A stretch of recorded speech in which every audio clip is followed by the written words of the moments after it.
What should be the attitude of the student or the disciple when gets scolded by the Guru for a mistake done? How not to get bogged down? Please tell.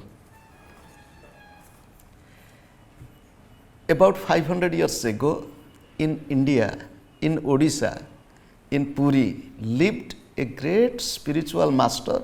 People believed him as an incarnation. His name is Sri Chaitanya Mahaprabhu, whom people consider as incarnation of pure love. And one day Chaitanya Mahaprabhu was scolding somebody. Really, he was tough. And another person came and he said, Mahaprabhu, Master, I think you are partial. He stopped for a moment and looked at him. What do you mean? Yes, you are partial, because the master should be impartial. He said, why do you tell this? He said, because you are scolding him, not me.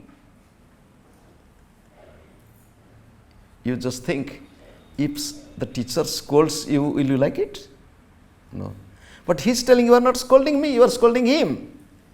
Then the teacher asked, again tell me why you are telling this. He said, one can scold somebody if one feels that that person is very near to him. You cannot scold a public. You can't scold one unknown person.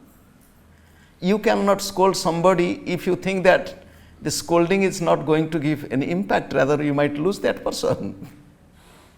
So one who is very near, dear, and find the mistake, and you saw that that person is not rectifying the mistake, you become tough. So a spiritual seeker always wants to know where is my mistake and how I can get rid of it. And remember, anyone who points out your mistake is the best friend of yours. One who praises may not be so. A good teacher always wants my students, while writing, should be mistake free. Just little ago, I was sitting with one young man from Canada, and he was showing a book and telling, he was looking at the book. At the book, it's written in South Indian language. I asked, do you read South Indian language? He said, no, just I'm looking at the script. Just I'm looking. But I found lots of mistakes. So he showed me first edition, printed first addition. A-D-D-I-T-I-O-N. Edition, it should be E-D-I-T-I-O-N. So, if mistake is not to be rectified, then mistake will remain forever. One scolding, I'll tell you about my Sanskrit teacher. My Sanskrit teacher, my high school, oh God, fantastic teacher, he's no more. It was my private learning. It is not the school time. So he's sitting and I am sitting, and he found that one word I am spelling wrong in Sanskrit. He told you, repeat it 100 times. I wrote it 100 times. After 100 times, he gave me some translation from Odia to Sanskrit. The same word as used, I committed mistake. Do you know what he did? Not scolding. And it was winter time. He did like this, putting my head down, gave a big blow on my back. You can't imagine. I was 15 years young. For few moments, I could not sit straight. Natural tear was rolling down out of pain. I was not reactive, and he did right.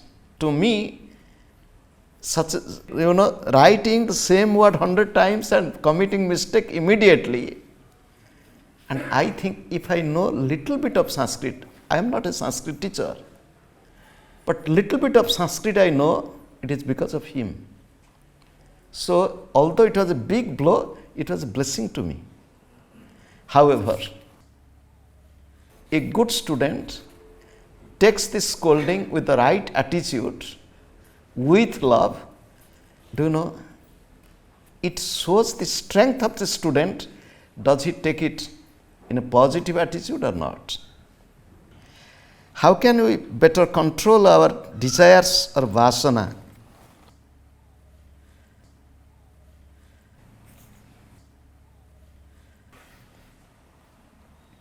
The desires are not from this life. It is accumulated from lives after lives. If this would have been our only life, life would have been very simple. Desires are not too many. Unfulfilled, accumulated desires, expectations, dreams, life after life, they are mounted upon. So, how to get rid of it? Very simple thing. We need some desire. You will say, we need desire? Yes. You have come here, there is a desire. Without desire, you cannot begin anything. Without desire, you cannot progress. Desire is needed. Healthy desire, unhealthy desire, distinguish. Necessary desire, unnecessary desire, distinguish. Minimize your desire, put a limit.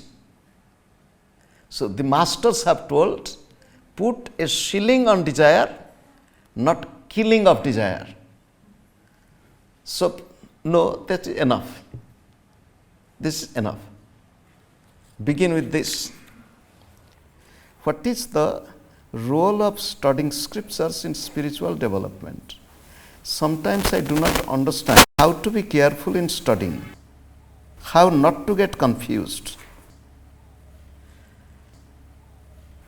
Theory and practice are two tools in scientific study. If you study a subject of science, there is theory and there is experiment. Spirituality is also a science. There is theory and there is practice. Scriptures speak of theory, and practice is application of theory through meditation, contemplation and reflection. So, study of scripture is good, provided if you study with right attitude. We are going to study the scriptures not to be scholars, not to tell that we are the best, they are not like this, not like any study of theology. We are studying the scriptures to understand, to analyze ourselves and to think in the right attitude. Shastresu akunthita buddhihi, it is the saying of the masters. Through study of scriptures, our mind gets free from narrowness. It opens up thinking. And when we speak of study of scriptures, study is not holding a book and reading it. Modern time, yes, we have lots of books, we can sit. You can imagine, we are sitting here, I told you, try to sit straight. It's a part of discipline. Watch your breath, another part of discipline. Listen to the teacher with full attention. You just think, a person holding a cup of coffee in left hand, sitting on a couch or sofa, one leg on the other leg, and holding a book on Bhagavad Gita or the Bible and sipping a little and reading. It is not novel. You will just sit like this and read. It is a book for reflection. You should have a reflective mind. So, the study of scriptures, as it was prescribed in the past, to listen to from the teacher. You just think, at that time there was no book or notebook. Whatever the teacher told, that was the gospel. You have to listen to with fullest attention. If you miss a word, it's gone. You miss the link. And after listening to the teacher, don't leave. The class is over, now we can. No. Sit quietly and reflect upon. Every day, to spend little time to reflect upon what is being discussed, how much I could follow, where did I miss, and if there is a missing link or I could not be convinced, to ask. So, some other time we will discuss how to study the scriptures, but it helps us to understand life, understand creation, understand the principles behind spiritual life. It helps.